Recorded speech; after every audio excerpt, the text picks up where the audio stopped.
자, 네 번째 마지막 파트, 배설 파트 들어왔습니다. 얼마 안 남았으니까 조금만 더 열심히 해보자고요. 자, 배설계에 대해서 한번 배워보겠습니다. 배설계를 보기 전에 배설계가 어떤 역할을 하는지부터 알아야 되겠죠. 배설과 배출은 조금 달라요. 배설은 우리 몸에서 오줌을 만들어 가지고 몸 밖으로 내보내는 역할이 배설계에서 하고 있고, 그 다음에 배출이라고 하는 것은 소화계에서 만들어진 대변 있죠. 이것을 바깥으로 내보내는 것을 배출이라고 합니다. 우리가 지금 배설에 대해서 배우는 거는 오줌을 만들기 위해서 어떤 기관들이 뭉쳐서 역할을 해주는지 그거를 봐야 되죠. 자, 배설계 볼게요. 배설계는 콩팥에서 오줌을 만듭니다. 콩팥에서 오줌을 만들어서 몸 밖으로 오줌을 만들어서 그냥 물만 내보내는 게 아니고요. 노폐물을 같이 내보내야 됩니다. 어떤 노폐물? 요소와 같은 노폐물을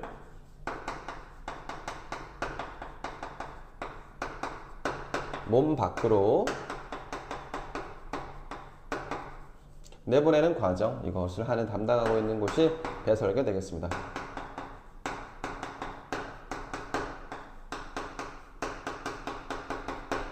자, 노폐물을 몸 밖으로 내보내는 기관계를 배설계라고 부르겠습니다. 그러면은 배설의 목적에 대해서 한번 살펴보겠습니다. 그럼 일단 우리 몸의 농도를 조절해 주겠죠. 삼투압 뭐 이런 거 조절해 줄 수가 있어요. 자, 수분량 조절이라고 할게요. 간단하게. 자, 수분량 조절. 우리 몸의 수분을 조절하면서 우리 몸속 체액의 농도를 조절을 해줄 수가 있겠다. 그리고 노폐물, 방금 얘기했던 것처럼 노폐물을 배출하겠다. 배출이라고 하면 안 되겠습니다. 노폐물을 배설하겠다. 이게 배설의 의의라고 볼 수가 있겠습니다. 자, 그러면 우리가 몸에서 만들어내는 노폐물들을 살펴봐야 되는데 어떤 노폐물들이 만들어지는지, 노폐물이 뭐가 있는지 한번 살펴볼게요. 자, 탄수화물, 단백질, 지방 세 가지의 주영양소라고 하죠. 이 주영양소를 우리가 먹었을 때 입을 지나서 식도를 지나서 위를 지나서 소장, 대장으로 내려온단 말이야. 그러면서 소장에서 최종 소화가 이루어지면서 최종 소화된 소화산물 있죠. 영양소들이 만들어지는데, 자, 이런 것들이 뭘로 구성되어 있는지는 소화 파트에서 다 배웠어요. 탄수화물은 구성 원소가 C, H, O, 탄소, 수소, 산소 이렇게 만들어져 있죠. 그리고 지방도 C, H, O. 자, 지방도 C, H, O, 탄소, 수소, 산소로 구성이 되어 있습니다. 세 가지 중에서 하나만, 단백질만 다른 원소가 하나가 들어가 있어요. 뭐였죠? 초촌초라고 쌤이 얘기를 했었는데 이거죠.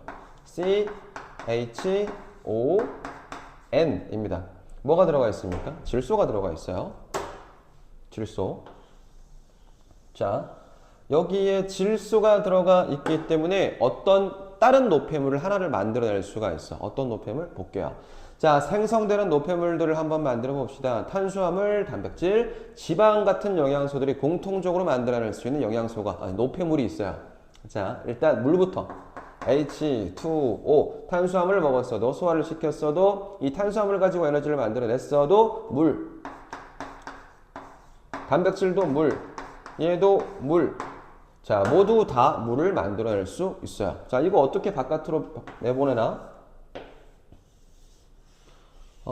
이 물을 바깥으로 내보내는 방법은 보통 세 가지 정도 있어요. 자, 첫 번째는 날숨과 그리고 땀,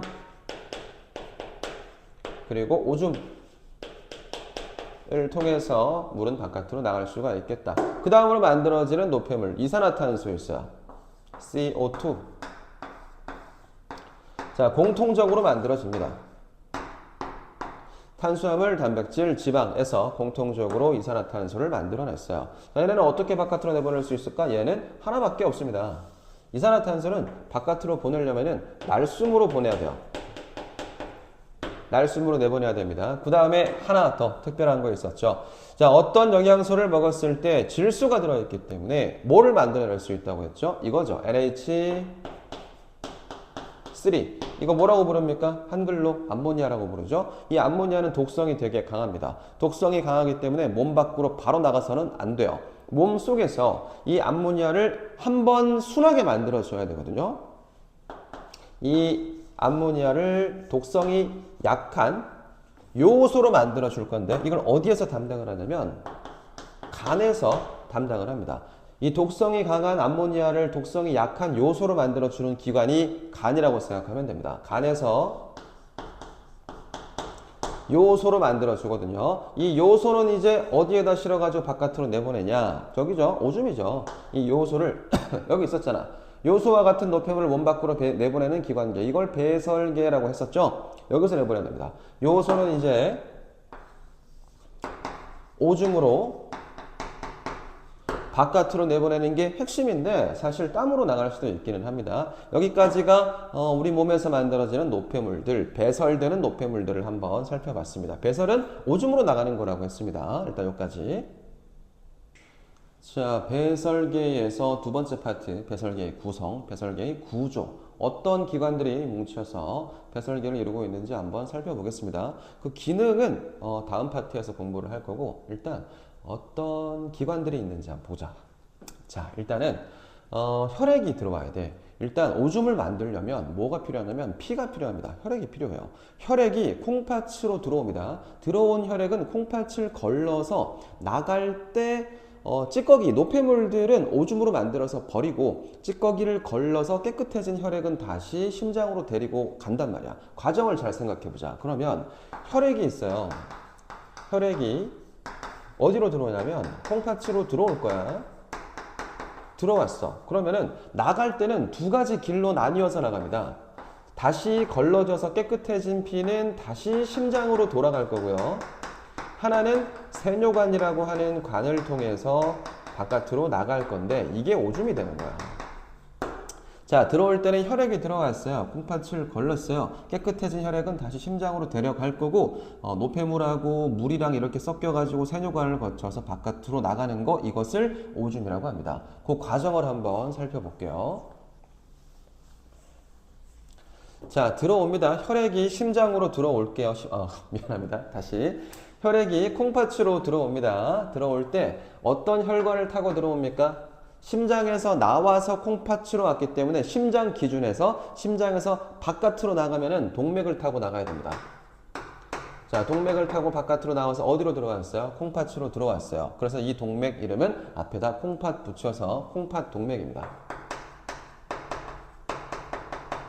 자, 콩팥 동맥으로 들어와서 폐를 거칩니다. 폐는 양쪽에 두 개가 있어요. 사람 몸에. 이 허리 뒤쪽으로 해서 하나, 두 개 붙어 있어요. 자, 콩팥으로 들어왔어요. 그럼 혈액을 거르겠죠. 걸러져서 요소가 들어있고 노폐물이 들어있는 이 오줌은 여기 있는 오줌관을 타고 여기가 방광이거든요.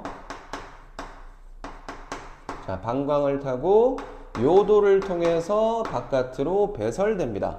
됐어요? 자, 그러면 걸러진 거는 어떻게 가야 되겠어요? 걸러진 거는 다시 걸러져서 깨끗해진 혈액은 다시 여기 콩팥 정맥을 타고 여기가 콩팥 정맥이거든요. 콩팥 정맥을 타고 나가서 심장으로 돌아갑니다. 적어줄게요.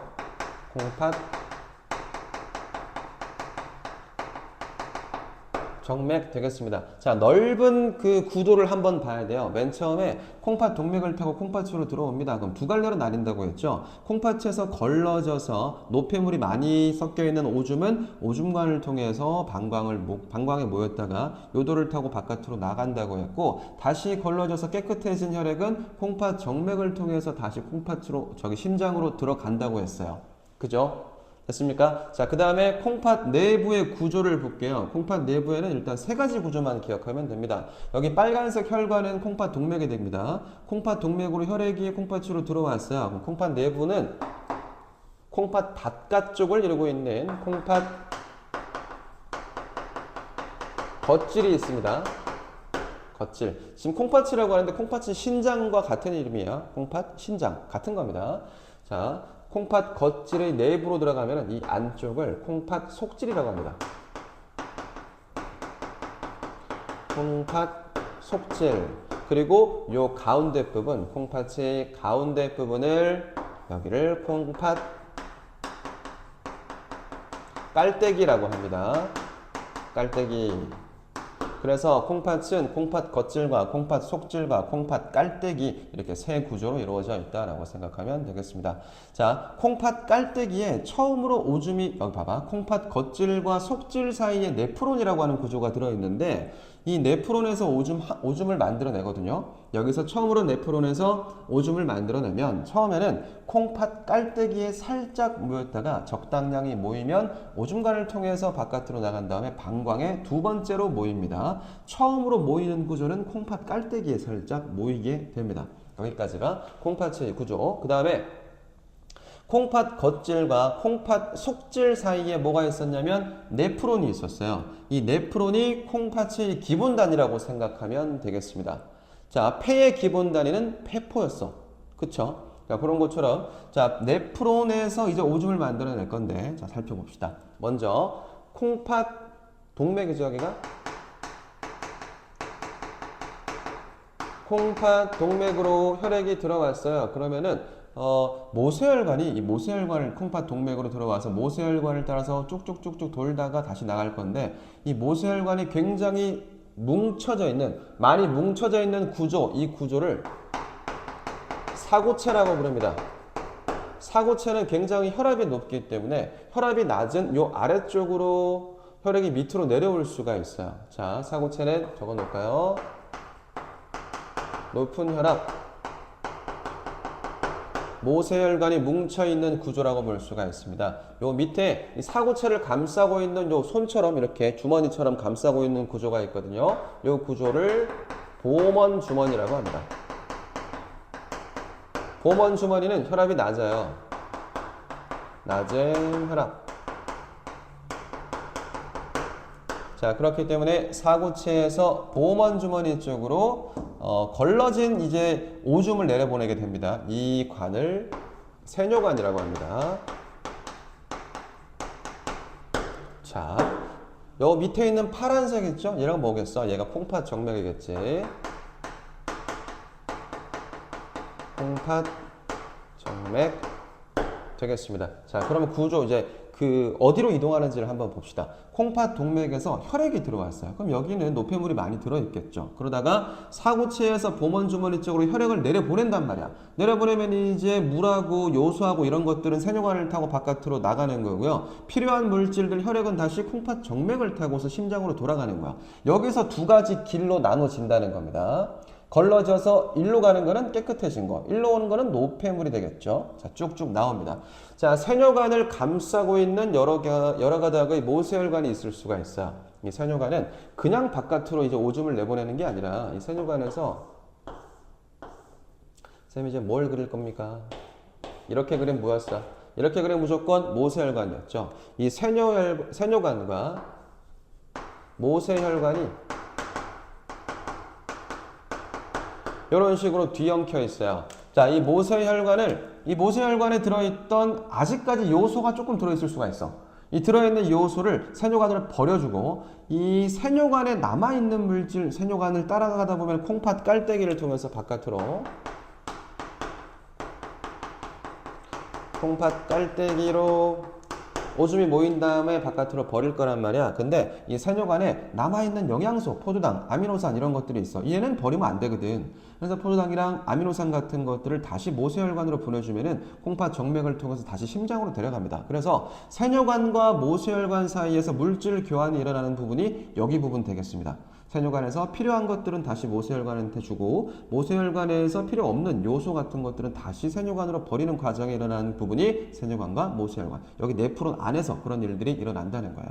자, 네프론은 어디 있다 그랬어요? 콩팥 겉질과 콩팥 속질의 사이에 있다 그랬습니다. 콩팥 하나당 네프론은 100만 개 정도 가지고 있어요. 굉장히 많죠? 엄청나게 많은 네프론들에서 각각의 오줌을 조금씩 만들어낸단 말이야. 자, 만들어내고 나서 콩팥 깔때기에 모은다는 거죠. 그런 다음에 방광에 모으는 겁니다. 자, 100만 개의 네프론에서 오줌을 만든다고 그랬으니까 오줌이 정말 조금밖에 안 만들어지겠지? 그지? 자, 구조에 대해서 한번 살펴봤고요. 이제 구체적인 역할에 대해서도 한번 보겠습니다. 자, 1번. 콩팥이 정확히 어떤 역할을 하고 있는지, 어떤 기능이 있는지부터 쭉쭉 보겠습니다. 콩팥이 하는 거 뭡니까? 일단 첫 번째 노폐물을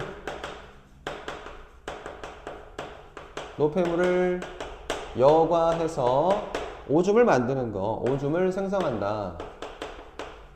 오줌 생성한다. 이것이 콩팥의 역할 되겠습니다. 여과를 한다는 건 여기에요. 여가 어디 있어? 여기죠. 사구체에서 보문주머니 쪽으로 혈액을 밑으로 내려보낸다. 이 과정을 여과라고 부르거든요. 조금 이따 더 자세히 배울 겁니다. 자, 그리고 자, 콩팥 한 개당 두 개 있다 그랬죠. 콩팥은 한 개당 약 100만 개의 네프론을 가지고 있어요. 그러니까 결국 오줌을 만드는 구조는 네프론에서 만들어준다라고 생각하면 되겠습니다. 세 번째 구성, 콩팥의 구성 이거 보면 됩니다. 콩팥 겉질과 속질과 콩팥 깔때기. 자, 이렇게 세 개가 콩팥을 구성하는데 콩팥 내부를 보면 또 네프론도 있고요. 콩팥 바깥쪽을 보면은 오줌관, 방광, 요도도 있죠. 자, 전체적인 거 다 기억하고 있어야 돼요. 우리는 지금 콩팥만 보고 있는 겁니다. 콩팥의 기본 단위는 콩팥의 기본 단위. 자, 몇 번이나 얘기했죠? 기본 단위 뭐라고 했습니까? 네프론입니다. 자, 네프론이 콩팥의 기본 단위 되겠습니다. 콩팥의 기본, 네프론의 구조를 또 봐야 돼요. 네프론은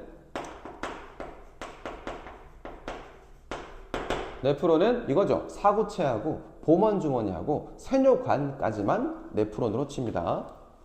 사구체, 그 다음에 보먼주머니, 그 다음에 세뇨관. 요거 세 개를 묶어서 네프론이라고 부릅니다. 이건 중요하거든요. 기억해놔야 돼요. 네프론은 사구체, 보먼주머니, 세뇨관. 그래서 이렇게 외운다. 사구보세 네프론.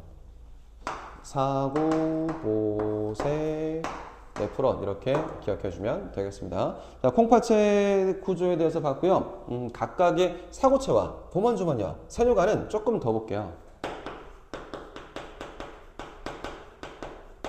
사구체는 어떻게 만들어져 있다 그랬지? 모세혈관이 뭉쳐져 가지고 높은 혈압을 가진다 그랬었죠. 구 모양으로 뭉쳐진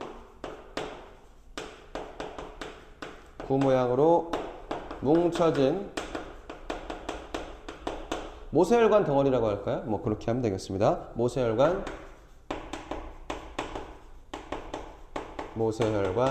덩어리.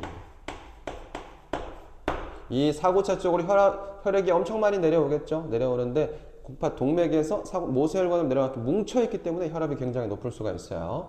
모세혈관 혈압이 어떻다고 그랬다? 이거 적어줘야 되겠다. 혈압이 높다.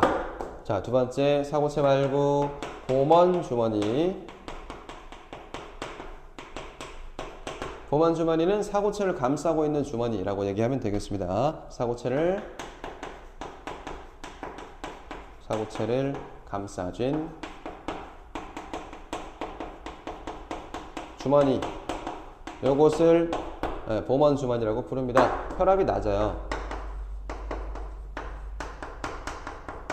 혈압은 낮습니다. 그래서 혈압이 높은 사구체에서 혈압이 낮은 보먼주머니 쪽으로 혈액이 이동할 수가 있습니다. 이동하는 것도 있고 못하는 것도 있어요. 자, 좀 이따 할게요. 그 다음에 사구체와 보먼주머니, 그 밑에 있는 뭐가 있죠? 세뇨관이 있습니다. 자, 사구체에서 보먼주머니 쪽으로 여과된 이제 오줌이 나오는 거겠지? 그치? 여기서 뭐가 일어난다? 재흡수가 일어나고요. 재흡수와 분비가 일어날 건데 재흡수와 분비 과정이 일어납니다. 누구랑? 세뇨관이랑 모세혈관 사이에서 재흡수와 분비 과정이 일어날 수가 있겠죠. 과정 진행. 그러고 나면은 맨 마지막으로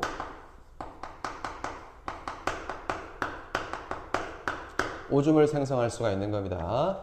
자, 산유관에서 제흡수와 분비의 과정을 거쳐서 오줌을 생성하고 나면은 이 오줌은 콩팥 깔때기에 모였다가 오줌관을 타고 바깥으로 나갈 수가 있겠죠. 자, 콩팥을 봤어요. 그러면 배설계를 구성하고 있는 그 기관들 중에서 콩팥 말고 다른 건 없나? 있죠? 저기 처음에 있어요. 자, 오줌관 있고요. 2번 오줌관, 세 번째 방광, 네 번째 요도. 자, 이렇게 해가지고 배설계라고 부릅니다. 콩팥, 오줌관, 방광, 요도 이렇게 기관이 되겠고요. 콩팥 내부에는 구조가 상당히 많기 때문에 조금 내용이 많은데, 자, 오줌관은 내용이 별로 없어요. 그냥 오줌이 이동하는 관입니다. 그렇게 적으면 됩니다. 오줌이 이동하는 관. 따로 적을까? 자, 적어주자. 오줌이 방광으로 이동하는 관이고요. 방광은 오줌 저장소겠죠. 오줌 저장소. 오줌 저장소가 될 거고요. 이거는 오줌이 배설되는 통로가 되겠다. 여기까지 하면은 배설계의 구성, 구조에 대해서 다 한번 살펴봤습니다. 다음 시간에는 이제 어떤 물질들이 배설되고 여과되고 재흡수되고 분비가 되는지, 그리고 어떻게 오줌이 만들어지는지 그 과정을 좀 자세하게 살펴보겠습니다. 일단은 여기까지. 자, 배설 파트 네모스 한번 해보겠습니다. 오줌의 생성과 배설 파트 볼게요. 오줌이 만들어질 건데 맨 처음에 오줌이 만들어지려면 혈액에서부터 시작한다고 얘기했었지. 자, 심장에서 출발해가지고 콩팥 동맥을 타고서 콩팥으로 들어왔어요. 콩팥으로 들어오면 콩팥의 겉질과 속질 사이에 네프론이라고 하는 구조가 있습니다. 쌤이 지금 여기 그려놓은 것은 네프론과 모세혈관의 그 물질 교환과 네프론 내부에서의 사고체에서 보문주머니 쪽으로 여과 과정을 보기 위한 거고요. 자, 들어오는 길은 한 군데예요. 콩팥 동맥으로 들어왔다가 맨 마지막에 나갈 때는 콩팥 정맥으로 다시 돌아가는 부분과 콩팥 깔때기로 모이는 부분, 그래서 두 군데로 나눠질 거란 말이죠. 그죠? 자, 어떤 물질들이 여과될 거고 어떤 물질들이 버려질 거고 다시 쓰이는 건지를 한번, 자, 물질들을 살펴보겠습니다. 콩팥 동맥으로 들어오는 물질, 혈액 물질이라고 할게요.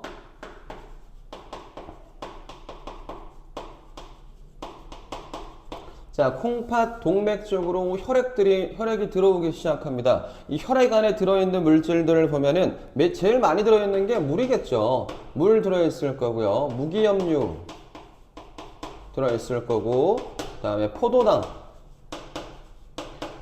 영양소죠. 그 다음에 아미노산이 들어있을 수 있고요. 그 다음에 혈구.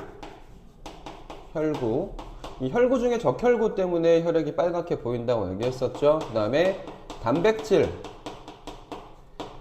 단백질은 아직 소화되기 전의 물질이네요. 그 다음에 요소. 얘가 제일 중요하죠. 우리가 결국은 이 요소를 바깥으로 버리는 역할을 해야 되거든요. 노폐물, 요소가 노폐물입니다. 자, 이런 물질들이 이제 콩팥으로 들어왔어요. 네프론에 도착을 했습니다. 그러면 사구체에서 보먼주머니 쪽으로 물질들이 내려와야 돼요. 사구체가 높은 혈압을 갖고 있다고 그랬었고, 보먼주머니는 혈압이 낮다고 했기 때문에 혈압이 높은 곳에서 혈압이 낮은 곳으로 물질들이 쭉 내려옵니다. 이 과정을 우리가 여과라고 불렀어요. 자, 이 과정 중요하죠.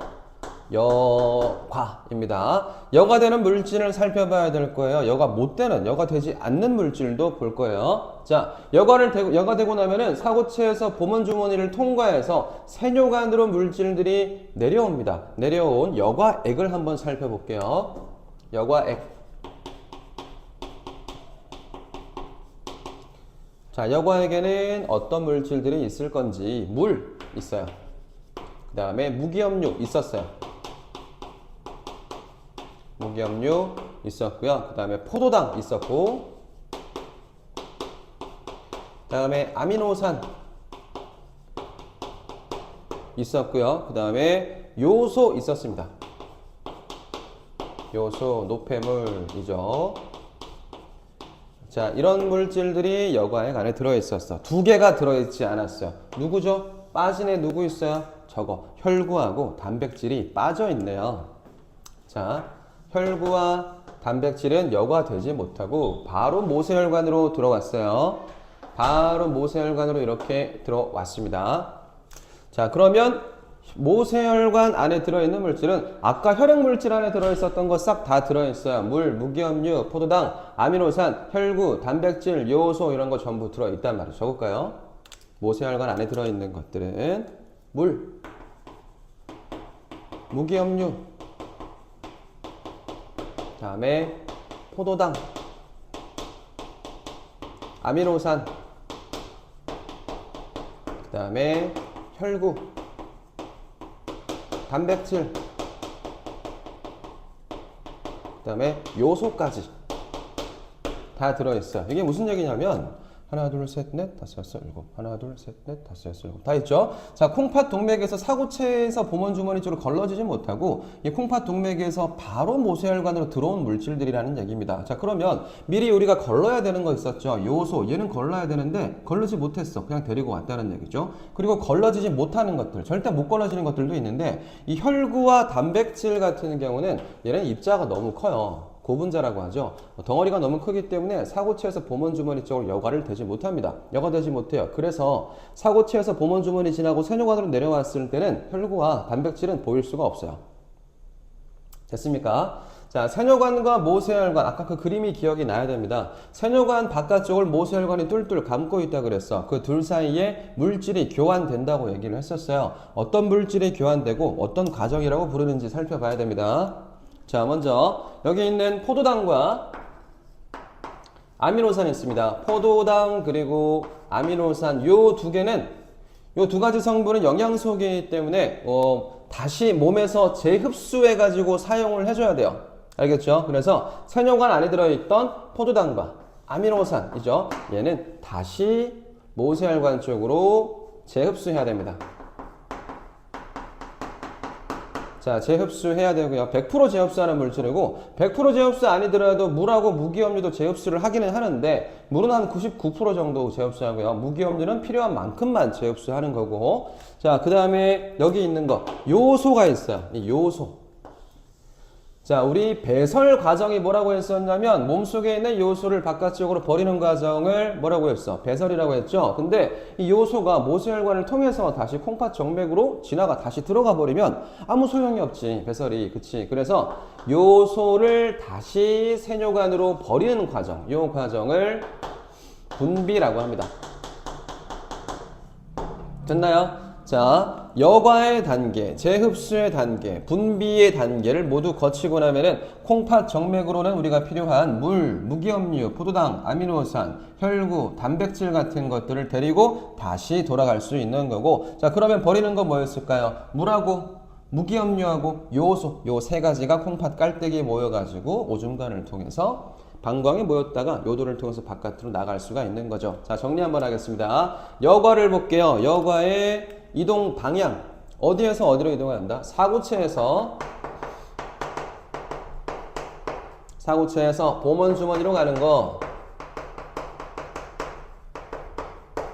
이동하는 과정을 여과라고 불렀습니다. 여과되는 물질 볼게요. 이동하는 물질, 물 된다 그랬어요. 입자가 작거든요. 그 다음에 무기염류 되고요. 포도당 그리고 아미노산 그리고 요소. 자, 이런 물질들 여과될 수 있었어요. 그렇죠? 특징, 높은 혈압 차이에 의해서 사고체에서 보먼주머니 쪽으로 여과된다고 했었는데 여과되지 못하는 물질들 두 가지가 있었어요. 입자가 고분자라서 입자가 커서 여과되지 못하는 물질 두 가지 누구 있었죠? 단백질과 혈구 있어요.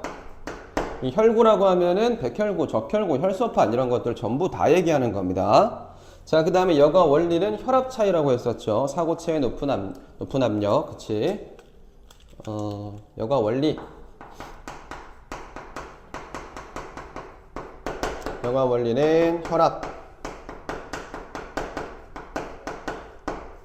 차이, 사구체에서 범원주머니 쪽으로 이동합니다. 사구체가 혈압이 높고요. 범원주머니가 혈압이 낮습니다. 이렇게 되는 과정 여과라고 불렀습니다. 다음 두 번째 재흡수하는 과정 볼게요. 재흡수는 세뇨관에서 바깥으로 버리기 전에 모세혈관으로 다시 빨아들이는 과정을 재흡수라고 했어요. 재흡수 과정은 이동 방향은 세뇨관에서 어디로 가야 되니? 모세혈관으로 재흡수, 다시 흡수를 해야 된다는 얘기야. 어떤 물질들은 100% 재흡수가 있을 거고 어떤 물질들은 일부 재흡수가 있을 건데 이동되는 물질은 총 4가지로 볼 수가 있어요. 그다음 처음에 포도당, 아미노산, 다음에 물, 다음에 무기염류. 자, 이렇게 4가지가 재흡수가 일어날 건데 2가지 구분을 하겠습니다. 100% 전부 다 들어있는 거 전부 다 재흡수해야 되는 거 100% 재흡수는 포도당과 아미노산 요 2가지 영양소는 우리가 에너지를 내는데 사용하기 때문에 전부 다 재흡수가 있어야 됩니다. 그 다음에 두 번째 물 있었죠. 물도 재흡수가 일어나는데 물은 한 9% 정도를 재흡수를 할 수가 있어요. 자, 물은 99% 정도 재흡수가 일어날 거고요. 무기염류도 재흡수를 하는데 이 무기염류는 그때그때 다릅니다. 무기염류는 필요한 만큼만. 자, 필요한 만큼만 재흡수가 일어날 수가 있어요. 그 다음에 분비 과정을 한번 보겠습니다. 분비 과정은 모세혈관으로 지나왔는데 한 가지 물질입니다. 이 요소를 버리기 위해서 배설을 해야 되는데 요소가 모세혈관으로 딸려왔어. 얘는 버려야 돼요. 그쵸? 자, 버리기 위해서 분비를 한다. 그 어디로 분비를 해야 되냐면 모세혈관에서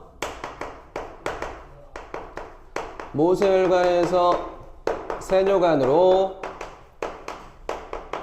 분비를 하죠. 그러면 콩팥 깔때기에 모았다가 바깥쪽으로 버릴 거란 말이죠. 자, 그래서 분비하는 물질 하나밖에 없어요. 요소입니다. 자, 요소를 바깥으로 버리는 과정을 배설이라고 했었죠. 특징 볼게요. 특징은 별거 없습니다. 요소가 노폐물이다. 그리고 요소는 100% 바깥으로 버려야 된다는 거 볼 수가 있습니다. 하나 차이가 있다면 농도 차이가 나는데 처음에 여과액에서 요소의 농도는 굉장히 높아요. 자, 여과액에서 노란색으로 하자. 여과액에서 보다 오줌에서 요소의 농도가 훨씬 높게 나올 거야. 왜 이렇게 나오냐면은 이 세뇨관에서 재흡수가 일어날 건데 물을 99% 빨아들여 버리죠. 그러면은 여과액이 처음에 걸러졌을 때는 물이 굉장히 많은 상태라고 볼 수가 있는데 이제 콩팥 깔때기에 모일 때는 물이 대부분 재흡수가 일어났기 때문에 요소가 농축됩니다. 요소가 농축되어서 요소의 농도가 굉장히 높아지죠. 그렇죠? 자, 여기까지 보면은 오줌의 생성 과정 봤고요. 그 다음에 오줌의 배설 경로 바로 볼게요. 2번.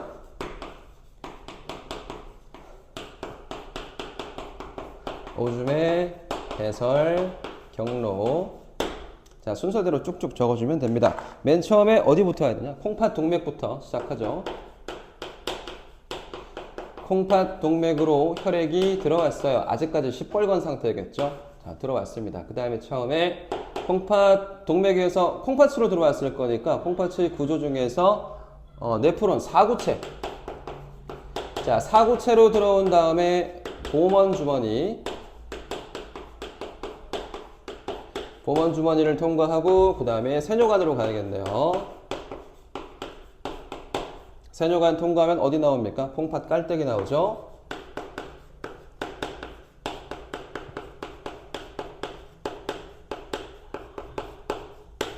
자, 콩팥 깔때기 나왔습니다. 그런 다음에 그 다음에는 이제는 콩팥 내부를 벗어났어요. 바깥쪽으로 나왔기 때문에 오줌관을 따라서 그 다음에 방광에 모였다가 요도를 타고 바깥으로 버려집니다. 자, 여기까지 보면은 오줌의 생성과 배설 파트를 다 봤어요. 필기 다 해야 되고요. 비켜줄게요. 됐죠? 됐나요? 여기까지 하면 5-4 배설 파트 끝납니다. 자, 하나, 둘, 셋.